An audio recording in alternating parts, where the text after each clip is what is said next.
Hi friends, hello and welcome to healthy தமிழன் channel. நம்ம இன்றைக்கி என்ன வீடியோ பார்க்க போகிறோன்னா, என்னென்ன ஃபுட்ஸ் எல்லாம் அவாய்ட் பண்ணணும் டூரிங் ப்ரெக்னென்சியில். அதாவது 3 ட்ரைமஸ்டர் இருக்கும்.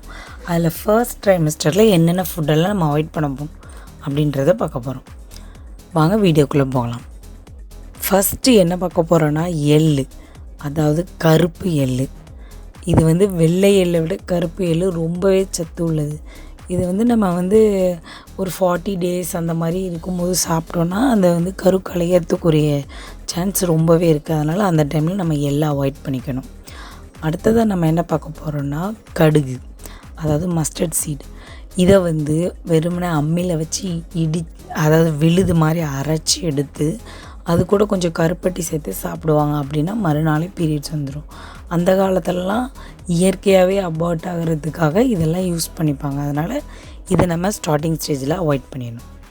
அடுத்ததாக பார்க்க போகிறது அசஃபோடிடா, அதாவது பெருங்காயம், காயம். அது கட்டியாகவும் கிடைக்கும், தூளாகவும் கிடைக்கும். இது ஒரு மரத்துலேருந்து வரக்கூடிய ஒரு வகையான பிசின் மாதிரி தான். இது என்ன செய்யணும்னா, உடலில் உள்ள கழிவுகளை வெளியே நீக்கக்கூடிய சக்தி இருக்குது. அதில் என்ன பண்ணணும்னா, நம்ம குட்டியாக அந்த கிருமி மாதிரி இருக்கும்போது அதை வெளியேற்றிடும் அந்த கருவை. அதனால் அதை அவாய்ட் பண்ணிக்கணும். அப்புறம் நீம், அதாவது வேப்பிலை. உங்களுக்கே தெரியும், சின்ன குழந்தைங்க பூச்சி தொல்லையால் சங்கடப்படும் போது நம்ம இதை தான் கொடுப்போம். இந்த மாதிரி குழந்தை உண்டாயிருக்கவங்க ஸ்டார்டிங் ஸ்டேஜில் ஒரு குட்டி கருவாக தான் இருக்கும். அந்த டைமில் இந்த மாதிரி இதெல்லாம் சாப்பிடும்போது அது கிருமிகளை வெளியேற்றிடும். இதை அவாய்ட் பண்ணிக்கோங்க. அடுத்ததாக நம்ம பார்க்க போகிறது இஞ்சி ரொம்ப நல்லது. ஆனால் நான் என்ன சொல்கிறேன், ஸ்டார்டிங் ஸ்டேஜஸில் தான். ஒரு 3 மந்த்ஸ்க்கு அப்புறம் நம்ம நல்லா சாப்பிட்லாம். இஞ்சியை கம்மி அளவாக சேர்த்துக்கணும். ஏன்னா அதுக்கும் கொஞ்சம் கர்ப்பத்தை கலைக்கக்கூடிய வகையான இது கொஞ்சம் இருக்குது. அதனால் அதை கம்மியாக சேர்த்துக்கணும். அப்புறமா கார்லிக், பூண்டு.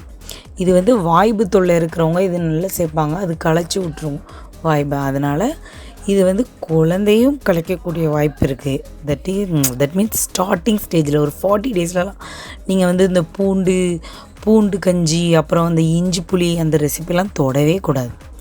அடுத்தது பப்பாளி பழம், பப்பாயா.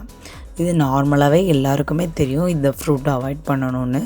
ஏன்னா இதில் கொஞ்சம் சூடு, ஹீட்டு. அதனால் பொதுவாகவே ஹீட் இருக்கிற பழங்கள்லாம் அவாய்ட் பண்ணிக்கணும். அது இல்லாமல் நீங்கள் ஒரு 4 மந்த்ஸ் 5 மந்த்ஸ்க்கு அப்புறம் இது சாப்பிட்டிங்கன்னா நல்லா குழந்தை நல்லா தளன்னு இருக்கும். அடுத்து நம்ம பார்க்க போகிறது பைனாப்பிள். எங்கள் பாட்டி காலத்துலலாம் அபார்ஷன்லாம் பண்ண மாட்டாங்க. அப்போ என்ன பண்ணுவாங்களாம், இந்த மாதிரி எள்ளை கருப்பட்டி வச்சு நல்லா விழுதாக்கி சாப்பிட்ருவாங்களாம். அப்புறமா ஒரு பைனாப்பிளையும் ஒன்றா வெட்டி பெப்பர்லாம் போட்டு சாப்பிட்டுட்டு தண்ணி குடிக்காமல் தூங்கிடுவாங்களாம்.